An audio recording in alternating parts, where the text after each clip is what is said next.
everyone, I'm Ryder, and I'm here to share with you an extract called Aliens Invaded My Talent Show by Matt Brown. In the whole of his entire actual life, Eric Doomsday had never got anything through the post. No letters, no postcards, no parcels, nothing. He did get a pizza menu once, although as it had been addressed to a Mrs. Eric Doomsday, he didn't think it counted. And yet here he was, standing in his bedroom holding a purple envelope that had just been delivered to his house, that had his name written on it. Eric turned the envelope around in his hands. On the back, someone had drawn beautiful swirls and spirals in silver ink, and it had been sealed with a large red star. Hands trembling, Eric carefully opened the flap. Inside was a small piece of golden paper. It was an invitation. Eric held his breath and looked again at the front of the envelope, just to make doubly sure that he hadn't accidentally opened something that was addressed to someone else.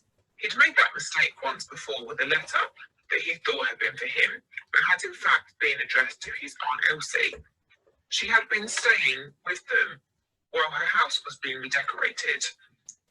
And before Eric realised his mistake, he had spent a very worrying 20 minutes thinking he needed to get a rather large boil removed from his bottom. But this time, there was no mistake. He, Eric Doomsday, of number 18, Ottershaw Drive, had been invited to a birthday party. And not just any birthday party either, no. Eric had been invited to Hattie Leeuwenhoek's birthday party.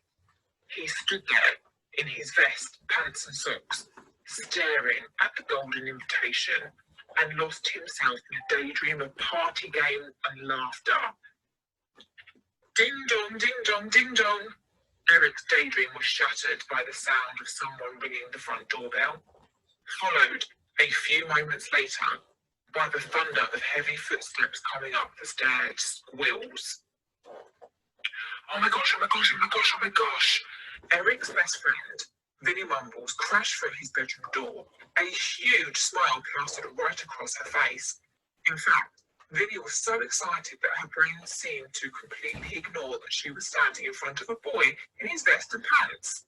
I got one too, said Eric, holding up his invitation.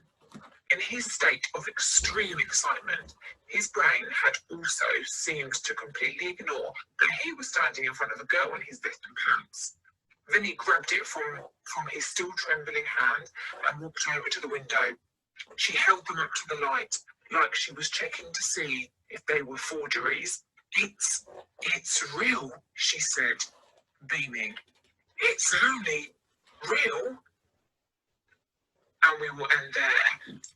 If you really would like to read that book, try and find it and see if you can carry on to find out what exactly happens when the aliens invade the talent show.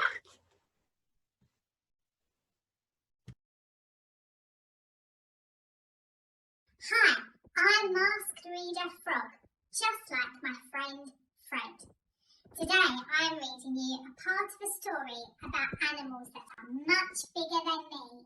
It's called Mr. Large in Charge. You look ghastly, dear, said Mr. Large. Don't say that to Mummy, said Laura indignantly. Mummy looks beautiful, exclaimed Lester. Beautiful, Mummy, cooed the baby. Yes, of course Mummy's beautiful, said Mr. Large. I mean, she doesn't look well. Are you feeling all right, dear? As a matter of fact, I don't feel too good, admitted Mrs. Large. But I was going to take them all to the park later on. Then there's the shopping and the lunch and there's... Well, you don't have to worry about any of that, said Mr. Large. Hello everyone, I'm Wolfie. I'm a very active wolf. Today I've chosen to read Smith. I have this book because I used to read it when I was a kid. Mr. Smith. Mr. Smith was one of these very hairy-faced men. The whole of his face, except for his forehead, his eyes, and his nose was covered with thick hair. The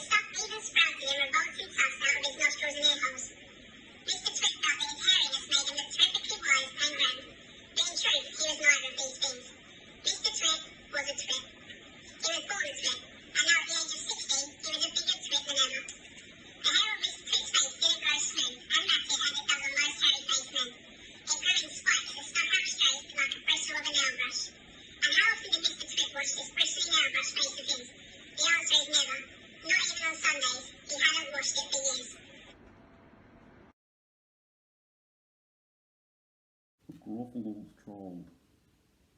The Gruffalo thought that no Gruffalo should ever set foot in the deep dark wood. Why not? Why not? Because if you do, the big bad mouse will be after you. I met him once, said the Gruffalo. I met him a long, long time ago. What does he look like? Tell us, Dad. Is he terribly big and terribly bad?